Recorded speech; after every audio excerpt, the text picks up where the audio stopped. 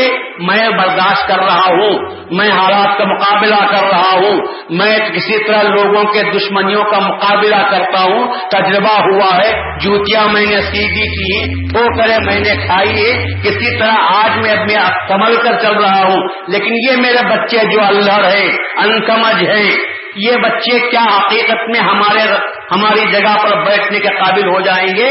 کیا یہ ہمارے کاروبار کو لے کر آگے چلیں گے؟ یہ جو فکر پیدا ہو جاتی ہے پھر آدمی کی نیند حرام ہوتی ہے کہ صاحب ہمارا معاملہ تو ہو چکا, لیکن ہماری اولاد کا کیا ہوگا, ان کے لیے کیا ہو سکے گا, کیا بچے اتفاق سے رہیں گے یا ان میں پھوٹ پڑ جائے گی. بیوی جب بیوہ ہوگی یہ اپنی ماں کو دیکھیں گے یا شادیوں کے بعد اپنی اپنی بیویوں کے یہ بھی ہو جائیں گے تو اس وقت میں ان کی ماں کیا کرے گی. یا مختلف افکار ہیں جو ایک انسان کو پریشان کرتے. تو معلوم یہ ہوا ٹینشن کی جڑ دو چیز ہے, ایک تو ماضی کا یاد کر لینا, ماضی کا یاد کر لینا, گزشتہ واقعات کو یاد کر لینا, اور دوسرا یہ کہ آئندہ کے غم کو سامنے رکھ لینا, آئندہ کا اندیشہ سامنے رکھ لینا. یہ دو چیزیں ہیں جو انسان کو آرے کی طرح کاٹتے چلے جاتے ہیں اور آدمی کی زندگی اس کے حوالے ہو جاتی ہے. اب انسان کو آج انسان اگر متلاشی ہے کسی چیز کا, آج انسان کو کسی چیز کی ضرورت ہے تو کس چیز کی ضرورت ہے؟ ہم پہلے کہتے تھے کہ پیسہ نہیں ہے. کیا آج ہمارے ہاتھوں میں پیسہ نہیں کھیل رہا ہے؟ پہلے کے زمانے میں 3 روپئے 7 روپئے تنخواہ ٹیچر کی تھی, 7 روپئے تنخواہ تھی, اس میں جس کی زندگی کٹتی تھی.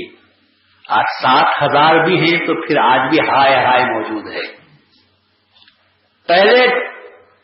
پہلے میں سمجھتا ہوں کہ سنیما کی ٹکٹ چارانے کے لیے لینے کے لیے بھی لوگوں کے پاس پیسے نہیں تھے.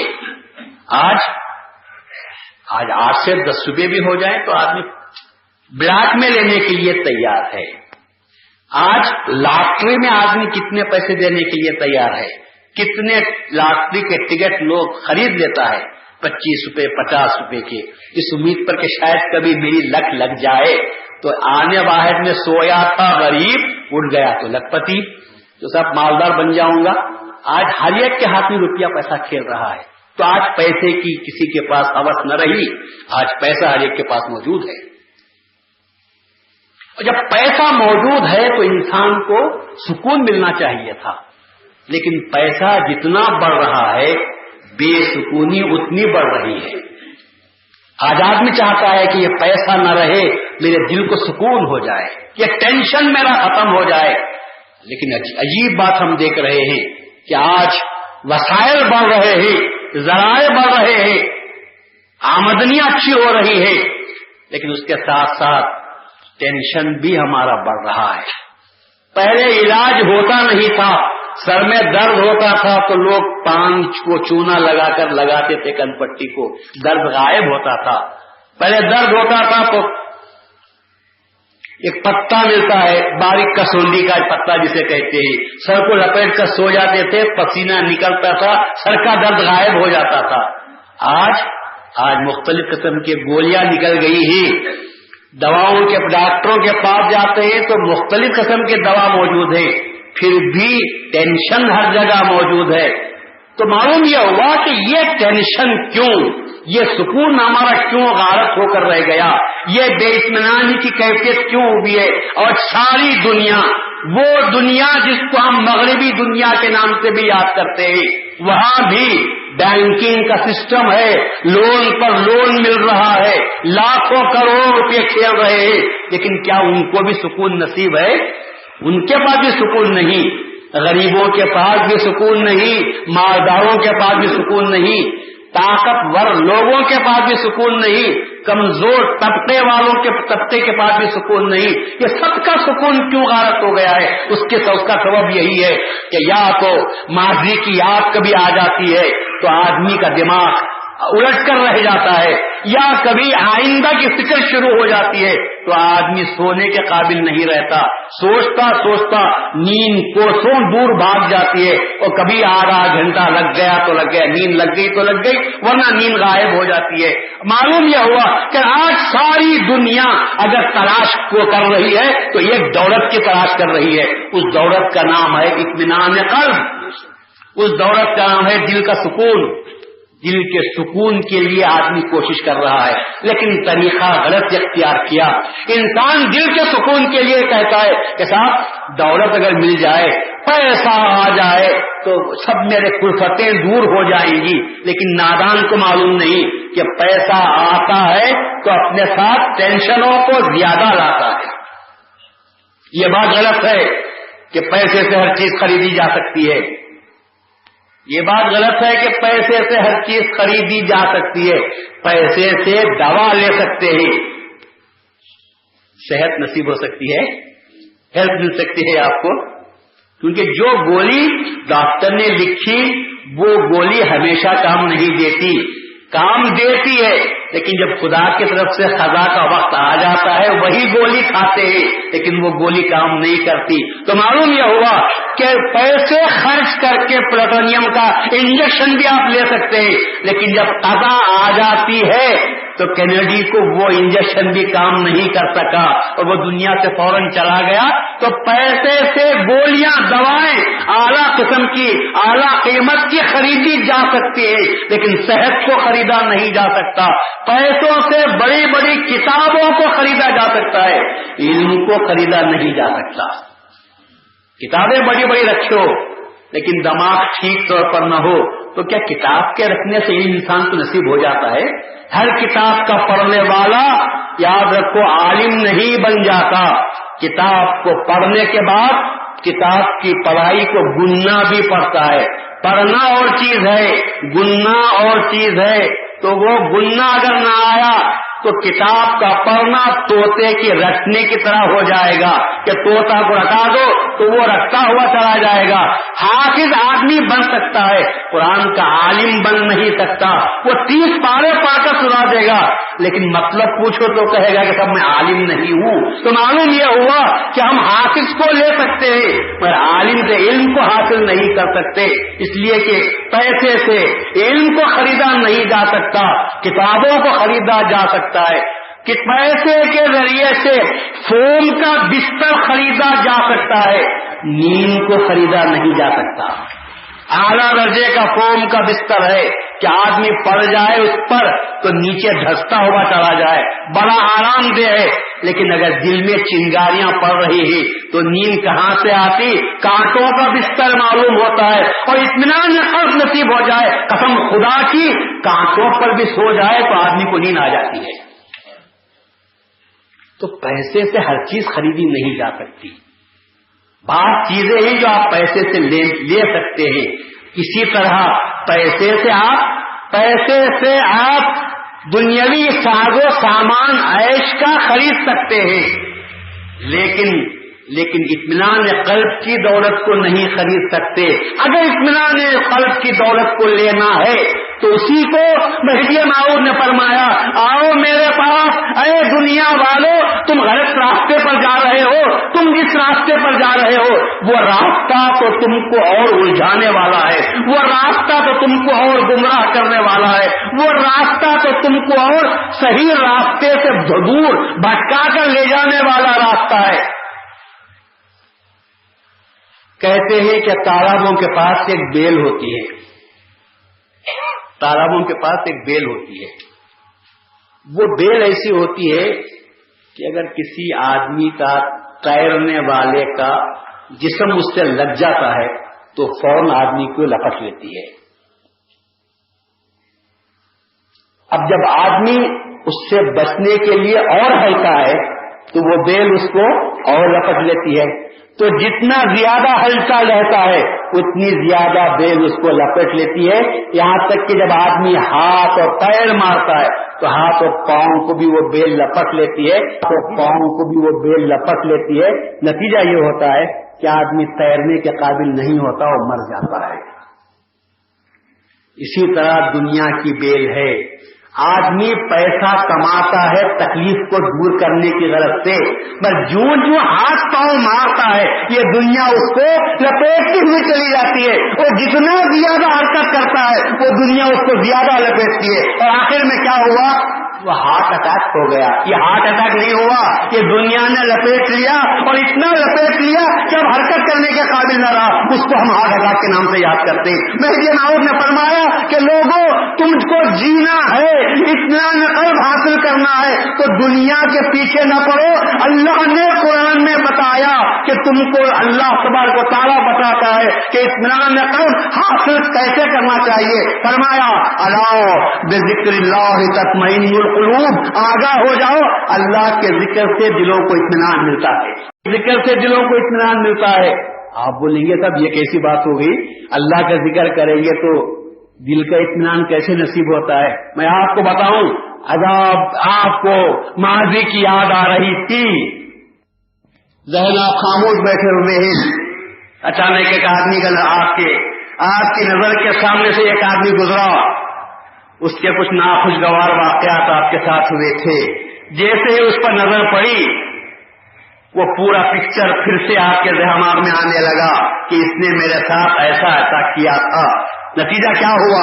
نتیجہ یہ ہوا کہ آپ کا سکون غارت ہو گیا، آرام سے بیٹھے ہوئے تھے، مگر پھر اچانک اس آدمی کو دیکھا، اس کی حرکتیں یاد کی، وہ واقعات پکچر کی طرح سامنے آنے لگے، پوری ریل دماغ میں چلنے لگی اور کھو گئے آپ اس میں، اور اس کے بعد آپ کا دل خراب ہوا، دماغ خراب ہوا، وقت خراب ہوا، سب چیزیں آپ کی خراب ہوئی، اور حاصل کیا ہوا؟ اطمینان قلب آپ کا اڑ گیا۔ مہدی موعود فرماتے ہیں ارے یاد ماضی عذاب ہے یا رب، یاد ماضی عذاب ہے یا رب، چھین لے مجھ سے حافظہ کوئی، مجھ سے پرانا حافظہ اگر کوئی لے لیا تو اچھی بات ہے، اس لیے کہ ماضی جب بھی یاد آتا رہے گا اللہ تعالیٰ کو عذاب دینے کی ضرورت نہیں، ماضی یاد دلا دیا تو آدمی خود عذاب میں مبتلا ہو جاتا ہے۔ تو مہدی موعود نے فرمایا ماضی کی یاد چھوڑنا ہے تو اے بندے اتنا کام کر لے، بجائے اس کے کہ ماضی کو یاد کر اللہ تعالیٰ کو راضی کو یاد کر لے، اللہ کو یاد کر لے۔ جب اللہ کو یاد کرے گا تو ماضی کو یاد کرنے کی فرصت نہیں ملے گی، جب ماضی کو یاد نہ کرے گا اللہ کو یاد کر، ذکر اسی کو کہتے ہیں، جب اللہ کو یاد کرے گا سکون ہی سکون تجھے ملے گا۔ اس لیے کہ وہ جو چیز عذاب بن رہی تھی، جو چیز سزا بن رہی تھی وہ ماضی کی یاد ہے، اور پھر آئندہ کی یاد تجھے ستاتی ہے، آئندہ کی فکر ستاتی ہے، میرا کیا ہوگا؟ ظالم تو جس کو یاد کر رہا ہے، کیا اللہ جب یہ کہتا ہے تم مجھے یاد کرو میں تم کو یاد کرتا ہوں تو تو اللہ کو یاد کر، کیا اللہ تجھے بھول جائے گا؟ ایسا نہیں ہو سکتا۔ جب اللہ کو ہم یاد کرتے ہیں تو دونوں باتوں کا علاج ہوتا ہے، ماضی کی یاد بھی گئی، آئندہ کی فکر بھی گئی. اسی لیے مہدی موعود نے فرمایا اللہ کو یاد کرو، یہ دونوں غم سے، دونوں رنج سے تم کو نجات مل جائے گی. یہ فرمان مہدی ہے. اور جن لوگوں نے اللہ تعالیٰ کے اس فرمان پر عمل کیا، اللہ تعالیٰ کی یاد کو اپنے دلوں میں بتایا، وہ اطمینان سے زندگی بسر کرتے ہیں. وہ صاف طور پر کہتے ہیں کیا ہوگا. آپ مہدویوں کے تعلق سے پوچھو، مہدویوں نے صاف طور پر کہا صاحب کیا ہو گیا تم کو کہ تم دنیا آگے بڑھ رہی ہے اور تم آگے نہیں بڑھتے. انہوں نے کہا کہ صاحب پھاٹا پہرے ٹوٹا کھائے، راول دیور کبھو نہ جائیں، ہمری آری آہی ری پانی لورے اور مسیح. فرمایا تھا ہم پھٹا پرانا پہن لیں گے، جھوٹا بوٹا کھا لیں گے، لیکن کبھی راول دیور بھیک مانگنے کے لیے ہم کبھی باہر نہیں جائیں گے. ہماری ریت، ہمارا طریقہ تو شروع سے مہدی موعود کے جب سے یہی آیا ہوا ہے. پانی لورے اور مسجد، وضو کے لیے غسل کے لیے پانی مل جائے طہارت کے لیے، اور مسجد مل جائے ہمارے لیے اللہ کی یاد کر لے. تو اس لیے کہ جس اللہ نے ہم کو پیدا کیا ہے، اور وہ اللہ جس نے انسان کو بعد میں پیدا کیا، انسان کا رزق پہلے پیدا کیا. ماں کی چھاتی میں پہلے دودھ آتا ہے، اس کے بعد دنیا میں بچہ پیدا ہوتا ہے. تو وہ مالک جو بچہ پیدا ہونے سے پہلے اس کے ماں کے پاس سینے میں جو اس کے رزق کا انتظام کرتا ہے، اور تم کو دنیا میں لانے کے بعد تمہارے رزق کا انتظام نہیں کرے گا. یہ تمہاری بھول ہے، یہ تمہاری غلطی ہے. اسی لیے رسول اللہ نے فرمایا کہ تم رزق کو طلب مت کرو، رزاق کو طلب کرو، اس لیے کہ رزق تم کو ڈھونڈتا ہے. یاد رکھو دو چیزیں تمہاری ڈھونڈ میں رہتی ہیں، دو چیزیں تمہاری تلاش میں رہتی ہیں، دو چیزوں کو تمہاری فکر رہتی ہے. ایک رزق کو فکر رہتی ہے کہ کب میں اس کے منہ میں جاؤں، اور ایک موت کو فکر ہوتی ہے کہ کب میں سکوں. دو چیزوں کو تم کو ڈھونڈتے ہوئے جانے کی ضرورت نہیں، دو چیزیں ہماری طاقت میں لگی ہوئی ہیں. گھر میں کھانا پکاتے ہیں کہ سب آج مرغی تلو کھائیں گے، گھر میں کھانے کے لیے انتظار میں دسترخوان بچھا کر بیٹھتے ہیں. اچانک کچھ ایسی بات ہوتی ہے کہ ہم وہ کھانا کھا نہیں سکتے، دوست آ کر پکارتا ہے، اس کے لیے باہر جانا پڑتا ہے اور ہوٹل میں کھانا پڑتا ہے، دستر پر کھانا انتظار کرتا رہتا ہے. معلوم یہ ہوا کہ وہ رزق تھا جو تم کو یہاں سے اٹھا کر لے گیا، جو تمہارا رزق نہیں تھا وہ تم کھا نہیں سکتے تھے. تو انسان کو رزق اس کے پیچھے رہتا ہے. اس لیے رسول اللہ نے فرمایا اطلب الرزاق ولا تطلب الرزق فإن الرزق يطلبك. ارے رزاق کو طلب کرو، رزق کو طلب مت کرو. رزق تمہاری تلاش میں تم کو ڈھونڈتا ہوا آتا ہے. موت تمہاری تلاش میں رہتی ہے. آدمی کو جہاں ختم ہونا ہوتا ہے، کسی نہ کسی بہانے آدمی اس مقام پر پہنچ جاتا ہے. لوگ منع بھی کرتے ہیں جیسا مت جاؤ، پر وہ کہتا ہے کہ نہیں میرا جانا ضروری ہے. وہ اس کی زبان سے خود نکلتا ہے کہ میرا جانا وہاں ضروری ہے، اور جاتا ہے وہاں بھی نہیں پہنچتا. اور جس وقت میں جس مقام پر اس کا انتقال کا ہوتا ہے، ایکسیڈنٹ ہونا رہتا ہے، وہی آدمی ختم ہوتا ہے. گئے تو تھے شادی میں کھانے کے لیے، کھانا کھایا، گھر واپس نہیں آ سکے، ایکسیڈنٹ ہو گیا، انتقال ہو گیا. کیا ہم خبریں نہیں سنتے؟ تو کون ہے جو موت کو ڈھونڈتے ہوئے جاتا ہے؟ موت ڈھونڈ کر اس کو آتی ہے اور اس کا اپنا نشانہ جو ہوتا ہے اس کو پکڑ لیتی ہے. تو مہدی موعود علیہ السلام نے فرمایا، یہاں بھی مہدی نے فرمایا کہ تم اس موت کی کیا فکر کرتے ہو جو سب کو آنے والی ہے، جانوروں کو بھی آتی ہے، تم کو بھی آتی ہے. کیا تم اشرف المخلوقات ہو کر، موت بھی ایک مخلوق ہے، موت بھی ایک مخلوق ہے، اور تم اشرف المخلوقات ہو تو تم سے نیچے درجے کی چیز تم کو مار دے اور تم اس کا شکار ہو جاؤ؟ مہدی موعود نے فرمایا کہ نہیں، تم اشرف المخلوقات ہو، موت سے بھی تم بڑے ہو. تو کام ایسا کرو کہ موت کو بھی آنکھیں دکھا کر کہہ دو کہ تو مجھے کیا مارے گی، میں اپنی زندگی میں خود مر جاتا ہوں، میں اپنی زندگی میں خود مر جاتا ہوں.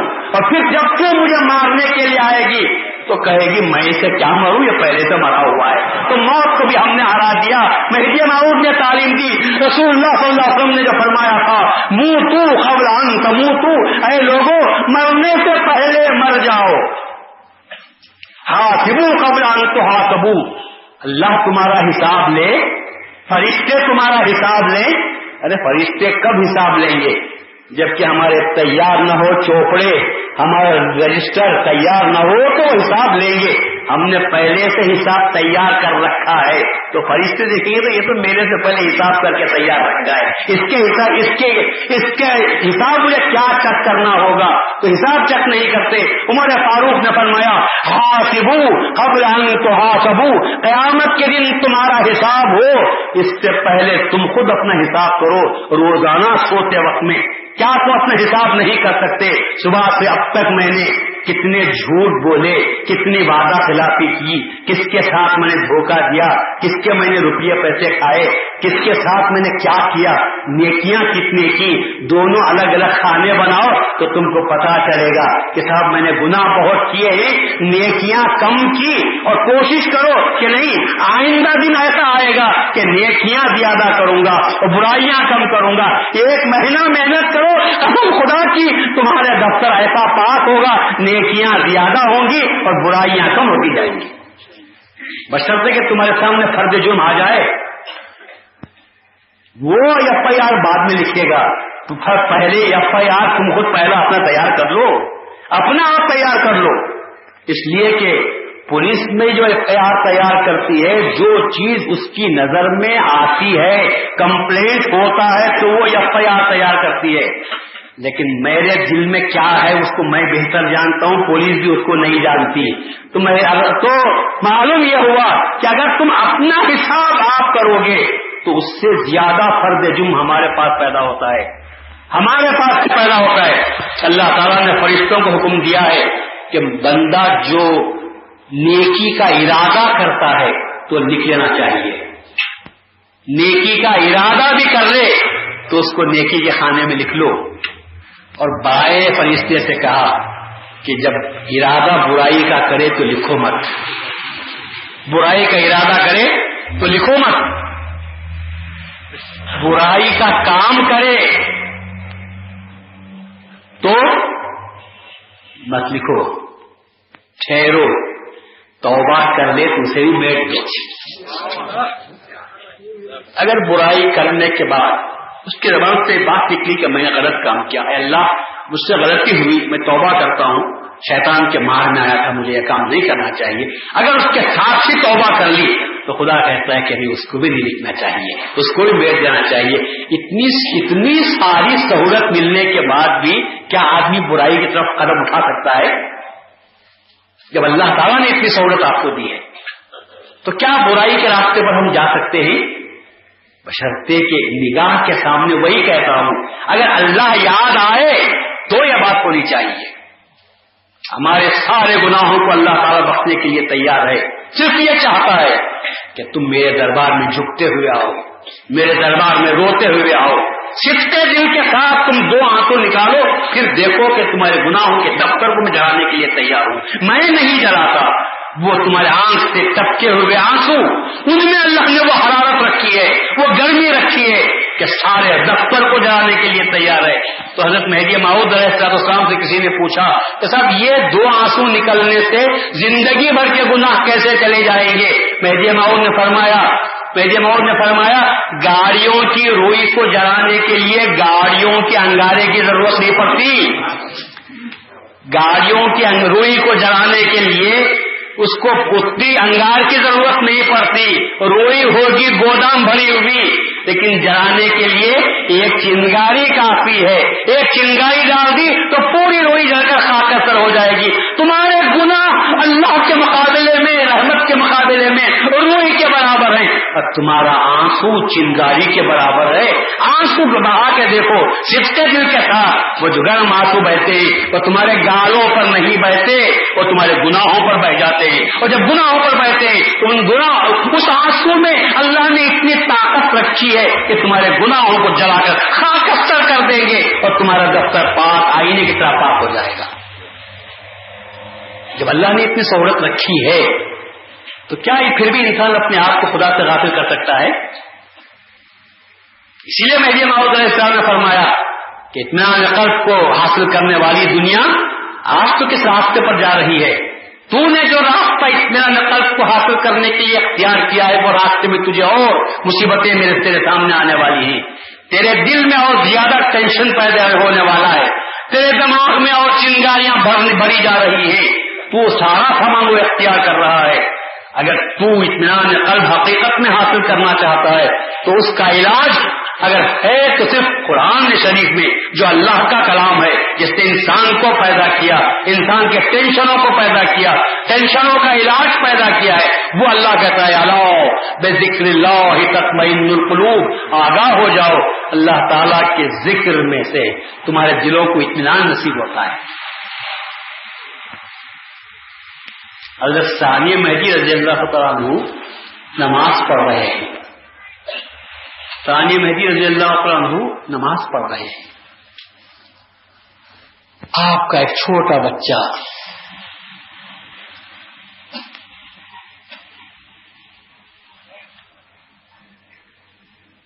کھیلتا ہوا جاتا ہے، گھر میں چراغ رکھا ہوا تھا، بچوں کو شمع کی لو زیادہ پسند ہوتی ہے، بچہ رینگتا ہوا گیا، شمع پر ہاتھ مارا، شمع الٹ گئی،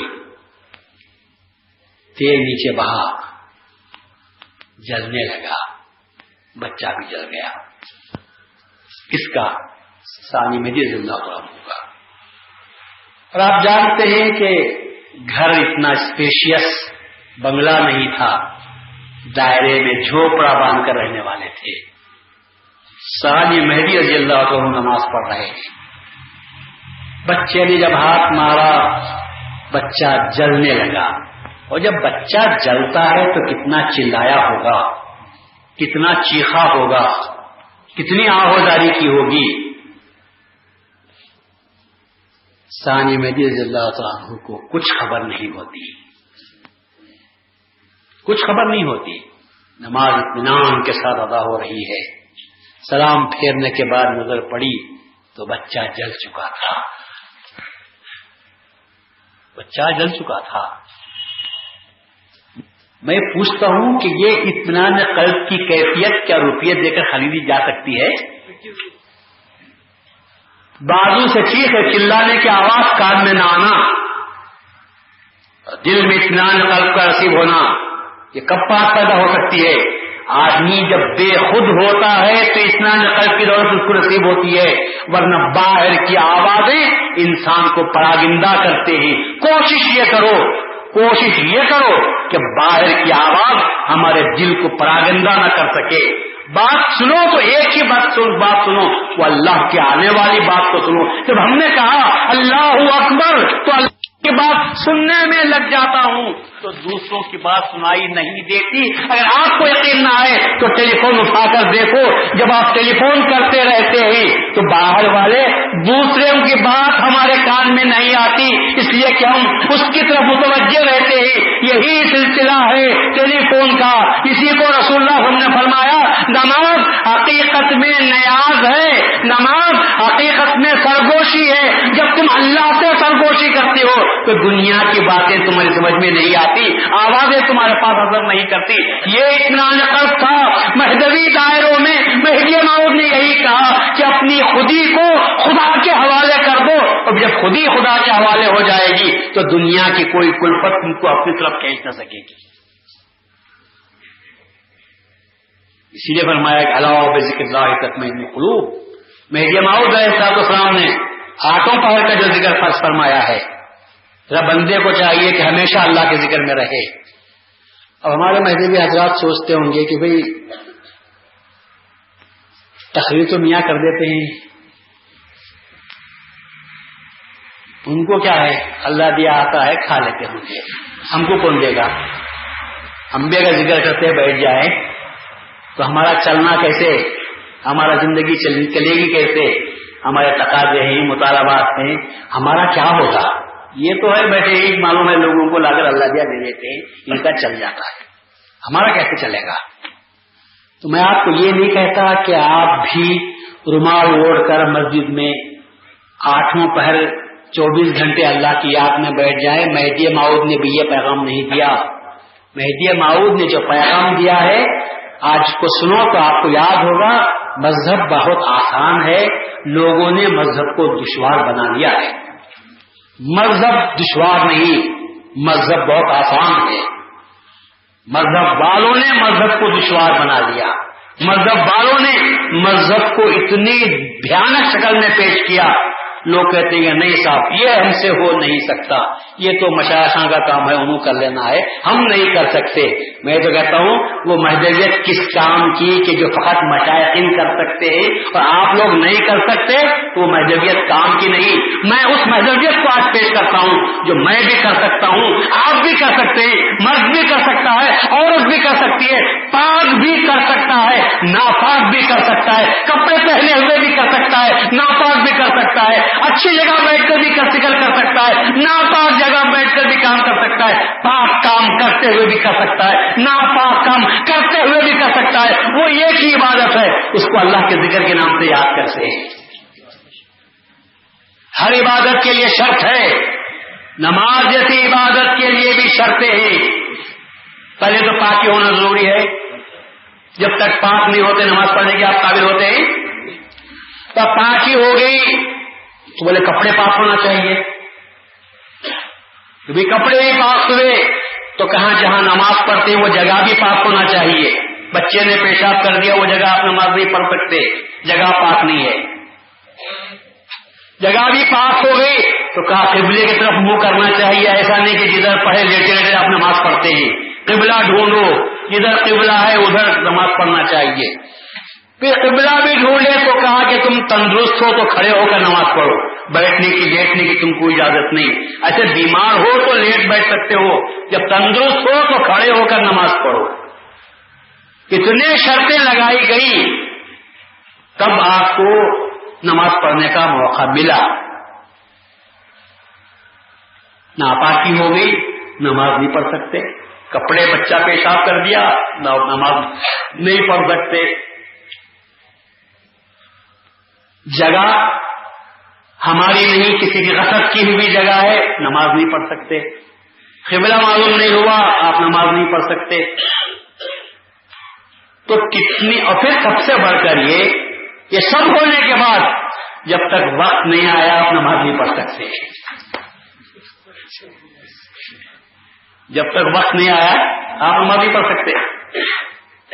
کیا پہلے سے ایسا ہو سکتا ہے کہ صاحب 10 بجے آفس کو جانا ہے تو ٹائم ملا ہے 2 4 5 نمازیں ایڈوانس میں پڑھ دیں گے, اچھا 5 نمازیں ہے پڑھ دیا بھائی, ایڈوانس میں رکھ دیا. ایڈوانس میں رکھ سکتے ہیں آپ نہیں. خدا کہتا ہے کہ نہیں, ان الصلاۃ کانت علی المؤمنین کتابا موقوتا, نماز کو ہم وقت پر فرض کیے. وقت آیا کوئی نماز پڑھنا چاہیے. نماز وقت سے پہلے نماز نہیں پڑھ سکتے, ایڈوانس رکھنے کا طریقہ ہمارے پاس نہیں ہے. ورنہ رات کو آپ اس سے واپس آئے 1 2 4 نمازیں پڑھ کے رکھ دیے کہ چلو کل کے اٹھا کے رکھیں گے, ایسا بھی نہیں کر سکتا. وقت آیا تو نماز پڑھنا. کتنی مجبوریاں ہیں, مگر اللہ تعالیٰ کہتا ہے کہ اس میں سب میں ٹینشن ہے. میں ایسی عبادت تم کو بتاتا ہوں جس میں ٹینشن نہیں, لیکن جو ٹینشنوں کو دور کر سکتی ہے, اور وہ ہے اللہ کی عبادت. کھڑے ہو کر کرو, بیٹھ کر کرو, لیٹ کر کرو. ذکر کرنے کے لیے اللہ نے کہا فاذکروا اللہ قیاما وقعودا وعلی جنوبکم. کھڑے ہو کر کرو, بیٹھ کر کرو, لیٹ کر کرو. مطلب یہ کہ آفس کو جا رہے ہیں اللہ کی یاد کرتے ہوئے جاؤ. مطلب یہ کہ کھانے کے لیے بیٹھے ہیں اللہ کی یاد کرتے رہو. سونے کے لیے لیٹے ہیں اللہ کی یاد کرو. ناپاک حالت ہے اللہ کو یاد کرو. زبان سے یاد کرنا نہیں, دل سے یاد کرنا ہے. دل سے تم کو یاد کرنی ہے تو سب ناپاکی کی حالت میں تم کر سکتے. بیت الخلا گئے ہیں, طہارت کے لیے گئے ہیں, قضاء حاجت کے لیے گئے ہیں, اللہ کا نام لے نہیں سکتے. مگر وہ شیطان کا گھر ہے, مگر وہ شیطان کا گھر ہے. تو کہا کہ وہاں اللہ کو زیادہ یاد کرنا چاہیے. تو کہا اللہ کا نام کیسے رہ سکتے ہیں؟ کہا زبان سے اللہ کو یاد کرنا نہیں, دل سے تو اللہ کو یاد کر سکتے ہیں. فاذکروا اللہ, اللہ کو یاد کرو. سانس کے آتے جاتے وقت میں ہوٹ کو بند رکھو, زبان کو بند رکھو, دل سے اللہ کو یاد کرتے چلو تو اللہ تعالیٰ شیطان کے مکائد سے, شیطان کے فریب سے بچاتا ہے. کتنی عورتیں ہیں جو اپنے بیت الخلا کو یا حمام کو جاتے ہیں ننگے سر جانے کا قانون ہو گیا ہے، ننگے سر گھروں میں رہتے ہیں. یہ سب کیا ہوا؟ تو کہتے ہیں کہ شیطان آ گیا، گھومنے لگی ہے، پریشانی ہوئی ہے. رسول اللہ نے ایک ہی بات بتائی اور یہ کہا شیطان حمام شیطان کا گھر ہے، اس میں جاؤ تو ہمیشہ سر پر اوڑھ کر جاؤ، بال بھی باہر دکھنے نہ پائے، ایسا اوڑھ کر جاؤ، اور پھر جب تک ضرورت ہوتی ہے وہاں رہو، وقت سے زیادہ ایک سیکنڈ بھی تمہارے رہنا جائز نہیں، اور فوراً واپس آ جاؤ. اور جب تک رہو اللہ کو یاد کرتے رہو. اگر یہ 3 چیزوں پر عمل کرو گے تو ہمارے گھروں میں شیطان کا اثر بھی نہ ہوگا. آج کتنے ہمارے مہذبی ہیں جو مندروں دیولوں کو بھی جاتے ہیں، اللہ کو یاد کرنے والے، اللہ کو یاد کرنے والے، کیا شیطان ان پر غالب ہو سکتا ہے؟ لوگ مجھے پوچھتے ہیں کہ میاں کبھی آپ شیطان کو دیکھے؟ میں روز دیکھتا رہتا ہوں، روز میں دیکھتا ہی رہتا ہوں. قسم قسم کے ہیں، کالے ہیں، گورے ہیں، ٹیڑے ہیں، اونچے ہیں، لمبے ہیں، گڈے ہیں، سب شیطان ہی دیکھتے رہتے ہیں. بولے وہ کہ ہم کو نظر نہیں آتا. بولا اللہ رسول اللہ نے فرمایا ہر وہ چیز جو تجھے اللہ سے غافل کرنے والی ہے وہی شیطان ہے. تو خدا کی یاد سے خدا کو بھول کر جو لوگ غلط کام کرتے ہیں وہ شیطان نہیں تو اور کیا ہو سکتے ہیں؟ شیطان کو دیکھنا کوئی بڑی بات نہیں، شیطان کو دیکھنا کوئی بڑی بات نہیں. اللہ کی یاد سے جو غافل ہو جاتا ہے وہ اس وقت میں شیطان بن جاتا ہے. اور یہ تو آپ کو معلوم ہے، آپ کو معلوم ہے کہ جو آدمی جیسا رہتا ہے اس کے ساتھ جاتا ہے. ایک نمازی اگر بمبئی کو گیا تو دریافت کرتا ہے یہاں مسجد کہاں ہے، نماز کے وقت ہوا تو فوراً پوچھتا ہے یہاں مسجد کہاں ہے. ایک بیپاری جاتا ہے پھر مارکیٹ کہاں ہے. ایک دوسرا آدمی گیا وہ پوچھتا ہے کہ وہ کہاں ہے. تو جیسی ضرورت ہے ویسا پوچھتا ہے. اسی طرح انسان کو پوچھتا ہے، مسلمان کو پوچھتا ہے، شیطان کو پوچھتا ہے. ہمارے گھر میں اگر شیطان ہے، قسم خدا کی مسلمان گھر میں رہا تو شیطان آ سکتا ہے. شیطان کو کہتا ہے نہیں یہ میرا گھر نہیں ہوتا. جب گھر میں شیطان رہتا ہے تو شیطان کہتا ہے میرا بھائی رہتا ہے، مجھے اس گھر میں جانا چاہیے. اور رسول اللہ فرماتے ہیں جس گھر میں نماز ادا نہیں ہوتی وہ شیطان کا گھر ہے. اپنے گھروں کو شیطان کا مرکز نہ بناؤ، اپنی نمازوں کے ذریعے سے اللہ کا گھر بناؤ. اللہ کی رحمت نازل ہوتی ہے. تو جس گھر میں اللہ کی نماز پڑھی جاتی ہے اس گھر میں شیطان کا گزر نہیں ہو سکتا. اور آگے بڑھو. جس دل میں اللہ کی یاد آتی ہے کیا اس دل میں شیطان کا گزر بھی ہو سکتا ہے؟ اللہ اس میں اعظم ہے، اس میں اعظم ہے. وہ اس میں جلانے کی اللہ نے صفت رکھی ہے. جب شیطان وہاں سے گزرتا ہے اس میں اعظم ہے تو شیطان کے پر جل جاتے ہیں، اس میں قدم تک نہیں رکھ سکتا. اس لیے میری ماؤں نے فرمایا آٹوں پہ ذکر کرو، راستے سے جا رہے ہو ذکر کرو، سڑک پر بیٹھے ہوئے ہو ریل میں تم کو اللہ کی یاد کرنی چاہیے. آفس کا کام کرتے ہو تو ذکر کے معنی کیا ہے معلوم آپ کو؟ آفس کا کام کرتے ہو تو جھوٹی بل نہ بناؤ اور یہ سوچو اللہ کے پاس حساب ہونے والا ہے. کیا اللہ کو یاد کرنا نہیں ہوا؟ اگر ڈاکٹر نسخہ لکھ رہا ہے، معمولی چارانے کی دوا ہے، بڑی بنا کر بہت اسے میگنیفائی کر کر کہتا ہے یہ تو بڑا سخت مرض ہے، آپ کو 1 مہینہ علاج کرنا ہوگا، اور الٹی دوائیں دے کر اس کی عمر لمبی کرتا ہوا جاتا ہے کہ یہ خدا کو جواب دینا نہیں ہے. ایک لائر جھوٹا کیس لے کر لڑتا ہے، کیا یہ اللہ کو یاد کرنے کے بعد بھولنے کے برابر نہیں ہے؟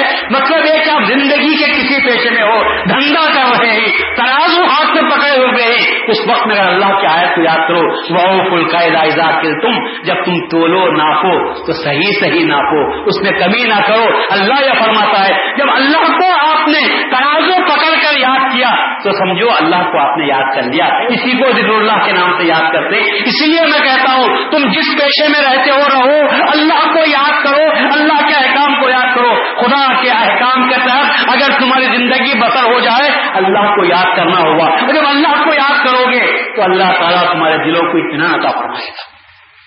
یہ کوئی مشکل کام نہیں ہے. رومال اوڑھ کر 24 گھنٹے مسجد میں بیٹھنا مشکل کام ہے، وہ نہیں ہو سکتا. لیکن بھاگ رہے ہیں تو کسی کو آگے ٹانگ دے کر گرانے کا خیال پیدا ہوا تو وہ خیال جو ہے وہ شیطانی خیال ہے. اس وقت میں سوچو کسی کو تکلیف مت دو. لا تؤذوا المؤمنین، اللہ کہتا ہے کسی مومن کو ایذا پہنچانا جائز نہیں. یہ کام مجھے نہیں کرنا چاہیے. اللہ کو یاد کرنے کے بعد برابر ہوگی. ہمیشہ اپنے آپ کو اللہ تعالیٰ کے حکم کے تحت رکھنے کی کوشش کرو. ہماری زندگی منور ہو جاتی ہے، ہماری زندگی قرآنی زندگی بن جاتی ہے. اور جب اس طرح ہماری زندگی پاک ہوتی ہے تو یہ سمجھو کہ جس میں اطمینان قلب کی دولت نصیب ہوتی ہے تو یوں اتنا یاد کرتے جاؤ تو اس وقت میں اللہ تبارک و تعالیٰ کہتا ہے کہ تم مجھے زیادہ یاد کرو تو میں تمہارے سامنے ہو جاتا ہوں. اسی کو اللہ کے دیدار کے نام سے یاد کرتے ہیں. تو حضرت مہدی موعود علیہ السلام نے انسان کی زندگی کو منور کرنے کے لیے، انسان کے قلب و دماغ کو روشن کرنے کے لیے جو نسخہ تجویز کیا ہے وہ اللہ تعالیٰ کے ذکر کا ہے. اللہ کو یاد کرنے کی بات ہے. چھوٹی چھوٹی باتوں میں ہم اللہ تعالیٰ کو یاد کر سکتے ہیں. چھوٹی باتوں میں ہم اللہ کو یاد کر سکتے ہیں کہ جب اللہ تعالیٰ اس سے منع کیا ہے ہم کو یہ کام نہیں کرنا چاہیے. کیا اس سے بڑھ کر ذکر اللہ کی اور کوئی بات ہو سکتی ہے؟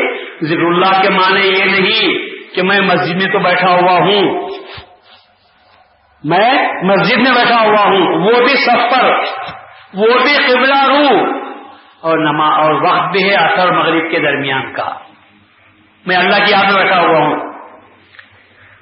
ایسے میں کسی موٹے موٹے بوٹ والے کی بھاری بھرکم آواز آئی اور میں نے اپنے دل میں سوچا کہ کوئی موٹا آسامی آیا ہے، 100-200 روپئے دے کر جائے گا.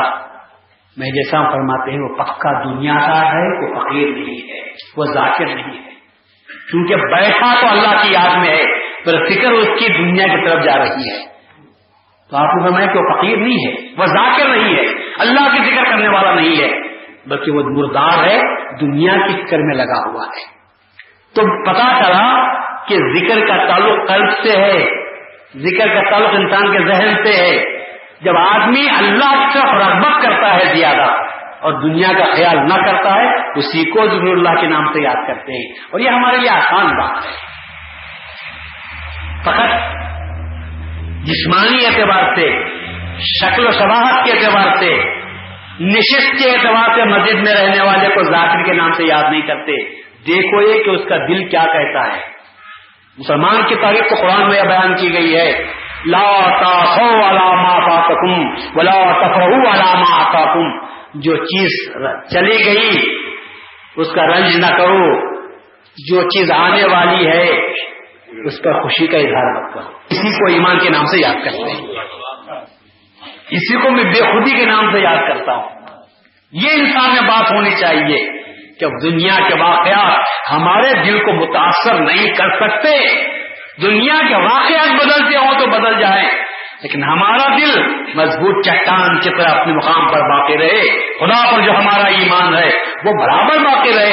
دنیا کی کوئی آنے والی آفت ہمارے دل کو چکنا چور نہیں کر سکتی. دنیا کی کوئی خوشی جسے دنیا خوشی کے نام سے یاد کرتی ہے ہم کو بے ہوش نہیں کر سکتی، ہمارے دل کو اوپر اچھال کر مدہوش نہیں کر سکتی. ہم تو اللہ کے یاد کرنے والے ہوتے ہیں اور اللہ کو یاد کرنے والا ہمیشہ الحمدللہ کہتا ہے اور یہ سمجھتا ہے کہ اللہ جو کرتا ہے وہ ہمارے لیے اچھا کرتا ہے. اس لیے میں یہ موعود علیہ السلام نے فرمایا ذکر اللہ کی پابندی کرو.